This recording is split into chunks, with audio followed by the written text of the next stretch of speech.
आइए अब हम आपको दिखाते हैं कि एक तरफ ट्रंप ने भारत पर 50% टैरिफ थोप दिया और दूसरी तरफ दुनिया में नए रिश्तों की नींव रखना भारत ने शुरू कर दिया। जी हां, इस समय भारत, चीन और रूस के बीच त्रिपक्षीय संगठन यानी कि आरआईसी की चर्चा बहुत तेजी से चल रही है और इससे नेटो देशों से लेकर अमेरिका तक टेंशन में आ गए हैं। अब सवाल यह है कि अगर भारत, चीन और रूस के बीच त्रिपक्षीय संवाद संगठन फिर से शुरू हो जाता है तो क्या अमेरिका और नेटो देशों को वर्ल्ड ऑर्डर बदलने का खतरा पैदा हो जाएगा?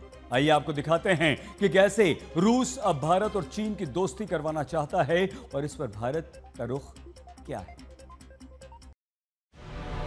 ट्रंप ने भारत पर टैरिफ थोपा, दुनिया में नया गठजोड़ होगा।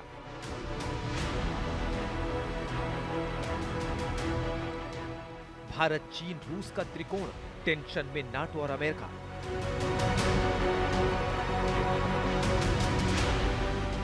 आरआईसी के लिए रूस की पहल, दुनिया में वर्ल्ड ऑर्डर बदलने का खतरा।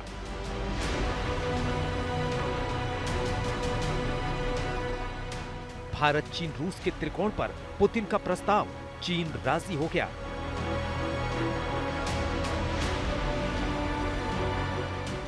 जयशंकर के बाद पीएम मोदी का चीन दौरा, दोस्ती का नया दौर शुरू होगा। जब से अमेरिकी राष्ट्रपति डोनाल्ड ट्रंप ने ट्रेड डील की धौंस दिखाकर दुनिया में टैरिफ वॉर छेड़ा है, तब से दुनिया में रिश्तों का एक नया गठजोड़ शुरू हो गया है।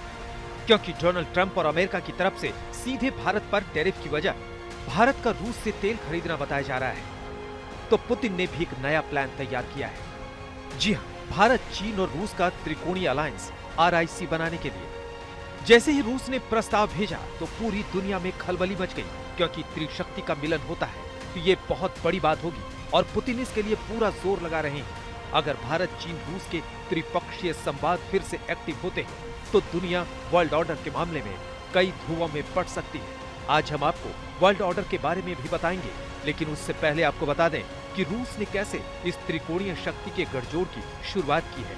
रूस के उप विदेश मंत्री आंद्रेई रुडेंको ने कहा है, आरआईसी को फिर से शुरू करने को लेकर हमारी भारत और चीन से बातचीत चल रही है। ये तीनों देश ब्रिक्स के संस्थापक हैं और दुनिया में इनकी धाक है। पुतिन की तरफ से ये भारत, चीन, रूस के त्रिपक्षीय संवाद संगठन को पुनर्जीवित करने का प्रस्ताव और चीन ने तुरंत इस पर हामी भर दी। चीन के विदेश मंत्रालय के प्रवक्ता लिन जियांग ने कहा वो भारत और रूस के साथ मिलकर काम करने के लिए तैयार है। इस त्रिकोणीय अलायंस को लेकर हालांकि भारत की तरफ से अभी बेहद नपातुला जवाब आया है। भारतीय विदेश मंत्रालय की तरफ से कहा गया है कि ये सिस्टम लंबे समय के बाद फिर से सक्रिय हो रहा है। This consultative format is a mechanism where the three countries come and discuss global issues and regional issues of interest to them.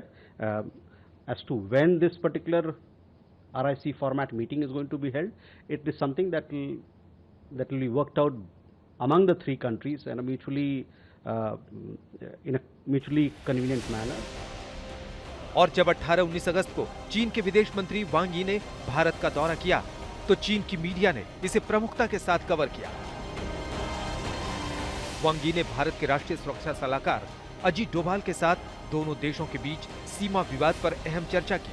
साथ ही विदेश मंत्री एस जयशंकर और प्रधानमंत्री नरेंद्र मोदी से भी मुलाकात की। चीन की मीडिया के मुताबिक भारत अमेरिकी टैरिफ के मद्देनजर अब अपनी रणनीति में बदलाव करना चाहता है और वांग यी की भारत यात्रा इसी का हिस्सा थी। चीन के मीडिया के मुताबिक भारत और चीन के मजबूत संबंध ग्लोबल साउथ के लिए फायदेमंद साबित होंगे। आपको बता दें कि global south term Asia, Africa और दक्षिण अमेरिका के विकासशील देशों के समूह के लिए इस्तेमाल किया जाता है और अब पीएम मोदी 31 अगस्त से 1 सितंबर तक शंघाई सहयोग संगठन यानी एससीओ के लिए चीन जा रहे हैं। पिछले 7 साल में ये उनकी पहली चीन यात्रा होगी। इस दौरान वो जिनपिंग से भी मिलेंगे। ऐसे में रूस के आरआईसी वाले प्रस्ताव के बीच ये यात्रा और अहम हो जाती है, क्योंकि पूर्वी लद्दाख में भारत चीन सैन्य टकराव के बाद आरआईसी की गतिविधियां रुक गई थी। लेकिन पिछले साल रूस के कजान में प्रधानमंत्री नरेंद्र मोदी और चीनी राष्ट्रपति शी जिनपिंग की मुलाकात के बाद रिश्तों में बदलाव आया।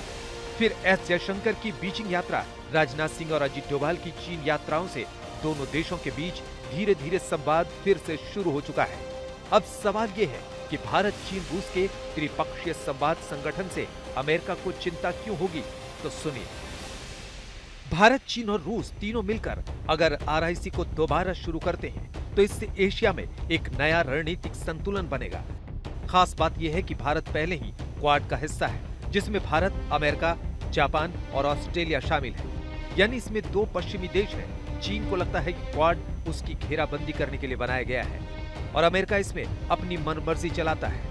अब अगर भारत आरआईसी का हिस्सा बनता है तो अमेरिका के लिए कूटनीतिक तौर पर झटका होगा। आरआईसी में भले ही 3 देश हैं, लेकिन 3 देश महाशक्तिशाली होने के नाते वो नाटो जैसे ताकतवर हो सकते हैं। इसलिए नाटो और अमेरिका को इस संगठन से चिंता हो सकती है। अमेरिका कभी नहीं चाहेगा कि इस संगठन फिर से जीवंत हो, क्योंकि इस कदम से एशिया प्रशांत क्षेत्र में रणनीतिक स्थितियों और वैश्विक सत्ता संतुलन में बदलाव के बीच तीनों देशों में संवाद फिर से जीवंत हो सकता है और दुनिया वर्ल्ड ऑर्डर के मामले में कई ध्रुवों में बढ़ सकती है। वर्ल्ड ऑर्डर या नई विश्व व्यवस्था शब्द का उपयोग अक्सर अंतर्राष्ट्रीय संबंधों और वैश्विक राजनीति में एक प्रमुख बदलाव या परिवर्तन को संदर्भित करने के लिए किया जाता है। इसका मतलब यह है कि विश्व में शक्ति का संतुलन, राजनीतिक विचारधाराएं या अंतर्राष्ट्रीय सहयोग के तरीके बदल रहे हैं, जिससे एक नया, अलग या नया वैश्विक परिदृश्य बन रहा है। ऐसे में अमेरिका के अलावा नाटो समेत दूसरे पश्चिमी देशों को इस संगठन के फिर से एक्टिव होने पर वर्ल्ड ऑर्डर बदलने की चिंता सता रही है, क्योंकि तीनों ही यूरेशिया के ताकतवर देश हैं।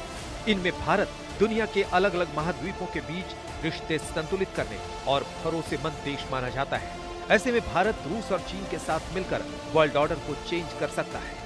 इससे दुनिया के तमाम देश विवादों समेत अन्य वैश्विक समाधान के लिए नाटो और अमेरिका के बजाय आरआईसी की ओर रुख कर सकते हैं। इससे अमेरिका को अपनी बादशाहत धीमी होने का खतरा होगा। आज तक ब्यूरो।